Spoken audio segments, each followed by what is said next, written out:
All right, man. I will indulge you just because you said that you wanted to see this. So, okay, here you go. Raising race conscious children. This is going to be fun. What have you brought me? Okay.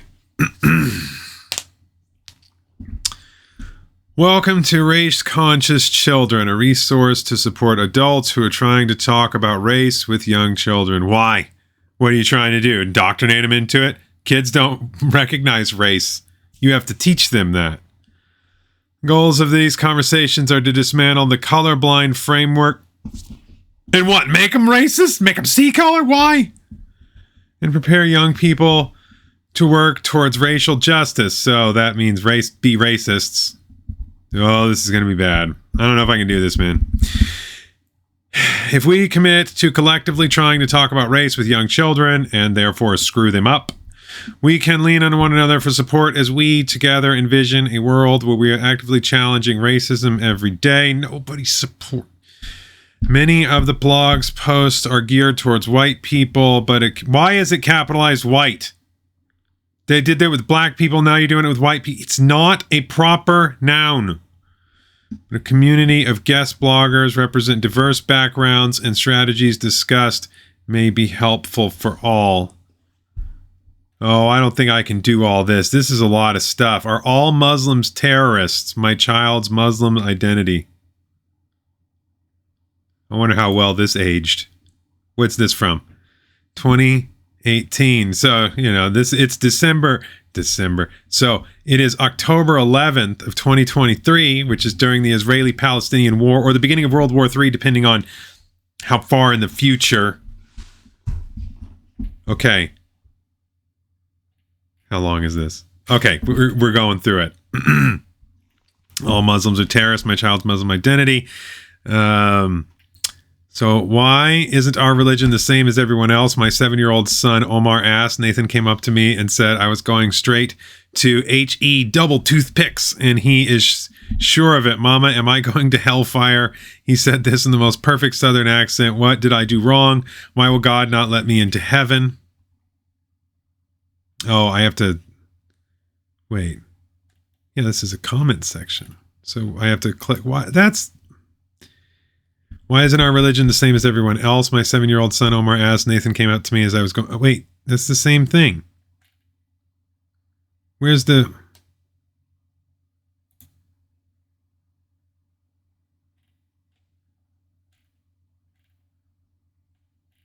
Well, okay. Maybe it is old.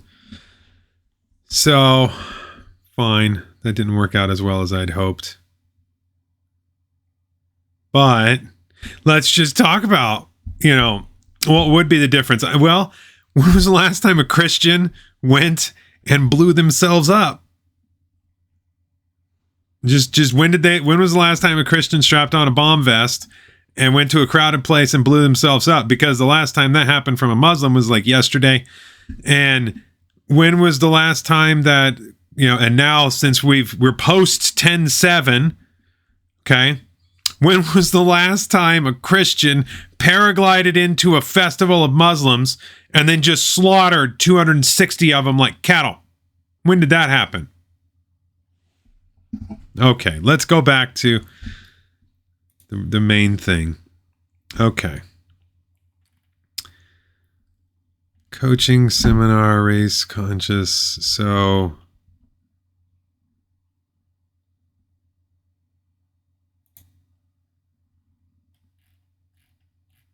Okay, just making sure it's like a functioning article here. Okay. When Children Encounter Racism, a story I grew up hearing by Sachi Ferris. When I was little, we didn't ever talk about race, but there is one story my mom told more than once about her mother, Rose. Though I did not ever meet my grandmother, Rose, I, quote, remember her through stories. Rose was the doting grandmother to my older cousins, and she was also a person who didn't stop holding a grudge and would also had a certain idea of how things should be, and God help you if you didn't fit into their version. Why is God censored? All All my mom heard growing up was about Jews being the best, the chosen people, and protecting Israel, raising money for Israel.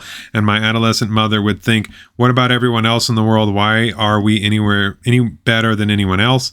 In this story, my mom in her early 20s in 1967 and has just returned from her year in California, temporarily living with her parents. She is in the back seat of her parents' car, no seatbelt, and on the way home to the Jewish enclave of Pelham Parkway in the Bronx. Her father, Phil, is driving her mother home and is sleeping in the front seat. Suddenly, the car swerves into a tree and turns over. My mom and Rose end up in the hospital with minor injuries. My mom with stitches over her left eye and broken ring finger, with Rose with a broken jaw. Phil comes out of the accident without injury.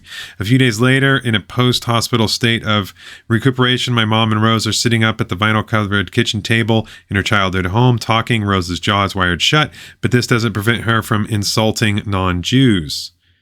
Shavatz comes out of her clenched teeth, a Yiddish word for someone who is black, in this case used in a derogatory way. This wasn't the first time this had happened, but it was the first time it broke my mom. Maybe it was the years of having her hidden in her black friends from her mother, or the friends my mom was ordered to unfriend because they were known to have committed some crime in Rose's estimation of having dared to be different. Maybe it was an unspoken fear of her mother's wrath should she ever find out what her life had been like in California. In that moment, my mother exploded. They fight, they yell. My mother talks about remembering her feelings so that I can feel it too. The full body sensation of anger rising up inside, shaking, and intolerance of her mother's intolerance, of her lack of will to see, to change, and intuitiveness that came from my mom's core that her mother was wrong. She has just got out of her mother's kitchen. This better be going somewhere good. Like, this really be better going somewhere good. My mother runs out of the house crying and makes a collect call to her sister from a payphone at the laundromat, still sobbing. Go back home, get your things, and come here, my aunt instructs her. My mom doesn't remember how, but she knows that she got to Penn State to take the Long Island Railroad out to my aunt's, where she stayed for a few months until moving into an apartment on West 23rd Street. My 9-year-old knows this story now. Why? Why would you tell this story to a 9-year-old?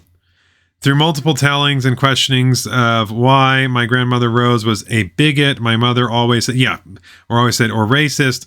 In the words of today, we have talked about how insular Rose's worldview was, that she didn't know anyone who wasn't Jewish. We've talked about how she didn't work outside of her home, and how maybe she wanted something more from life and didn't find, and wrongly blamed people who were different from her out of ignorance.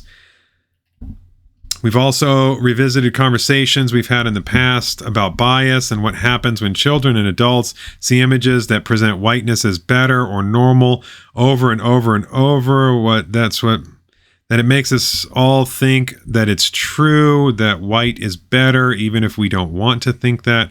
Rose died before I was born and can't be called into this conversation on racial justice, but many times raising race-conscious children's workshop. Participants share concerns about how to talk to their children about relatives who express racist sentiments, or how to engage with their own family's history of racism. I retell this story because it is part of my family's story and part of our ongoing journey as a white family. I thought they're Jewish. Jewish people don't even identify as white, and white supremacists hate Jews. Family, and why is it capitalized? Family actively working towards a more racially just world. I retell this story to echo my mom's intuition, understanding that her mother was wrong, the understanding that resulted in her steadfast decision that her children would not be exposed to the overt racism displayed by her mother. I retell this story to explain to my children why we do talk about race and racism, because you're morons, so they stand up and use their voices against racism. Because they're kids, they can't do that. They don't even think that way. As them asking what's a bigot, what's a racist is. That's what they're doing, is they don't understand these concepts, and you're just screwing them in the head. If you would like to reflect, engage, telling your own stories around race or racism to your children, writing for your child, this is wholly inappropriate. Like, kids don't get it, and they're not going to get it, and there's no reason to explain it to them. You don't explain to a 9-year-old sex either. It's unnecessary. 100 years of lynching, coming to terms with America's violent past. We don't lynch people. and every nation that's ever existed was violent. Do you think that African nations aren't violent or something? Do you think that they're not violent in Asia or anywhere else on the planet, including right now? How long have I been ranting for? Because this feels like hours. It's been 10 minutes. That's it. This is annoying. Okay. Well, but is this one of those ones that doesn't work because it just did that next thing? Yeah, see, this isn't going to work. So as much as I might not want to read this, it's from 2016. So I suppose that. But why is it over here to see if you can do that? So, okay.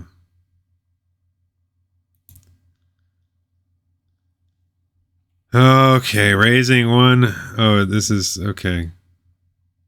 The 100th post.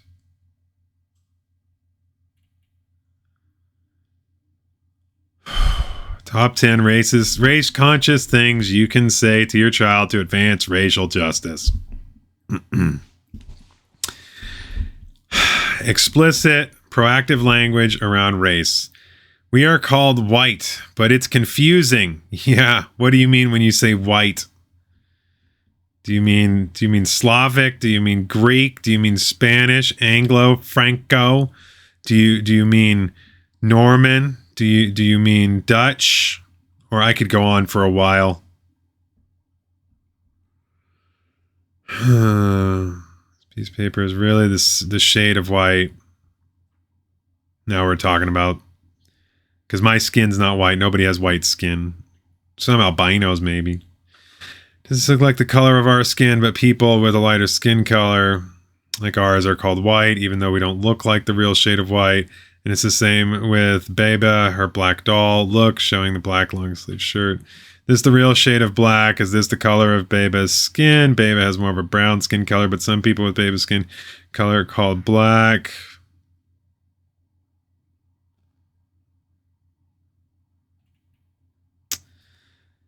The N-word is a terrible, horrible name used against black people. It is a powerful insult meant to treat black people as less than human beings. That's your number. You just... Multiracial families. We don't know what relationships with people have. Okay, is this going to lead to a... Oh, this is good. Let's make sure. Okay. I woke up this morning thinking about what it means to raise race-conscious children. Another way to say this would be, I woke up this morning thinking about how can I ruin my child's day today. Nobody thinks this way. Nobody wakes up and says, how can I be race-conscious? And how some of us have no voice. You have a voice, lady. You're blogging about it. I'm reading it. You have a voice. Your kids have a voice. Everyone has a voice. This is absurd. Okay. I'm sure this is on my mind heavily because I am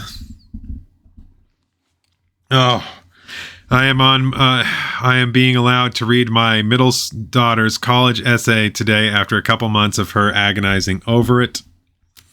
Georgia, who is now applying... Why did you name your daughter after a state? Like, I'll leave it alone. Who's now applying to college and will have applications due within the next few weeks, chose to write about being called the N-word in 3rd grade. Cannot say exactly how much this incident continues to resonate with her now.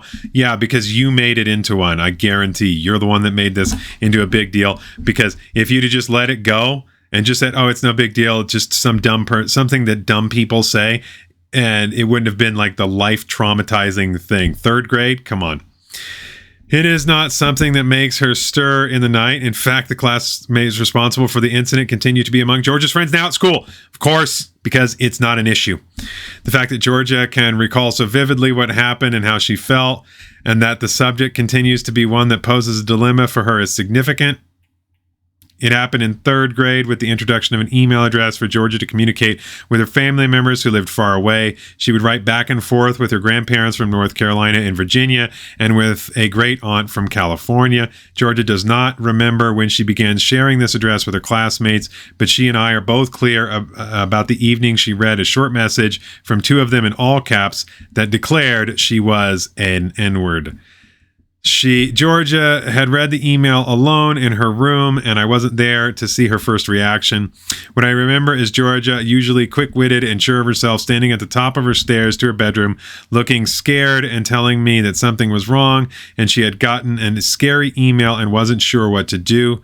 I think my husband and I did all the right things. We dropped everything, first calmed Georgia, read the email together, and explained how sometimes messages get scrambled or came from someone trying to pose as someone else. I remember telling her that we would figure out why such an email would be sent to her from her friend's email address. We were clear that this was not a joke and that we would work with her school and her parents, that the kids involved, to settle the matter. I remember Georgia pausing tearfully.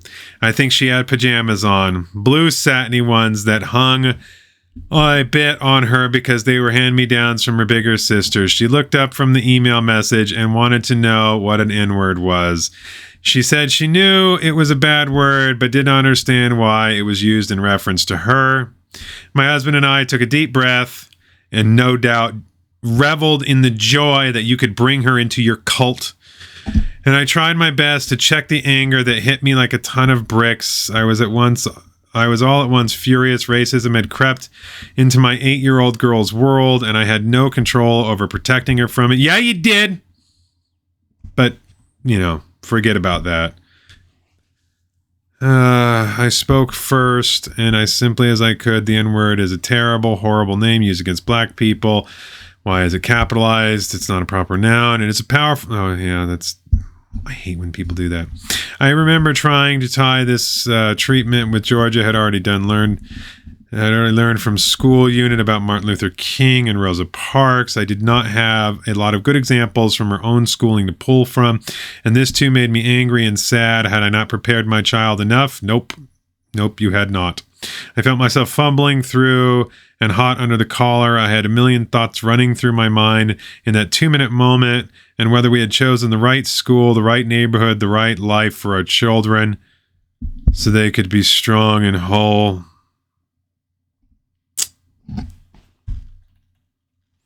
With the help of school administration and the parents of the children involved, we learned that during a play date, the children who wrote the message, Georgia's friends, thought it would be funny to send her a scary email. I don't care to think about how and why calling my daughter an N-word ended up being the chosen word for this prank. Really? You can't figure it out? So it was an entire giant nothing burger. You made a huge deal out of it, and if you'd have just said it was a dumb thing that dumb people say, it would have been nothing.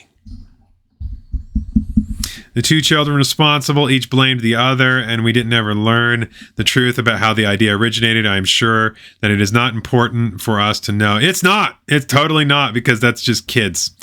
What did this incident teach you? And it doesn't mention the race. Reasonably sure that they're probably black kids doing it, because, otherwise they'd have made a big deal about it. What does this incident teach you? I prompted Georgia as she struggled to write her college essay. I don't know. She answered for weeks before she finally wrote about the incident as a beginning of her own racial identity development. In the 7 months until Georgia walks across the graduation stage with classmates who will also have accompanied Georgia on her senior spring break trip, maybe Georgia herself will finally have the will to talk about this incident again with her friend. I know that Georgia is stronger for having had to process this. I hope this prepares her for better for an world where racism is a fact of life that she will need to know in order to navigate through college and her adult life successfully. I love that the only example she could come up with racism was the girl's own friends making a joke. In other words, She didn't actually experience any racism in her life. She just had her friends play a mean joke on her, which all of your friends do over time.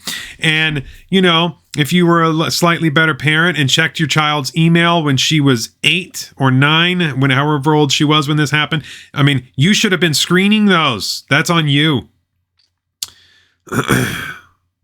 Just for fun, we'll read this. Martha Hackmat is a black woman. Why does that matter? Why does your identity matter at all? Who is blissfully just turned 50 and is celebrating 28 years of teaching and leading in New York City's independent schools. Currently the head of school at the Brooklyn Heights Montessori School, serving children from 2s through 8th grade. What?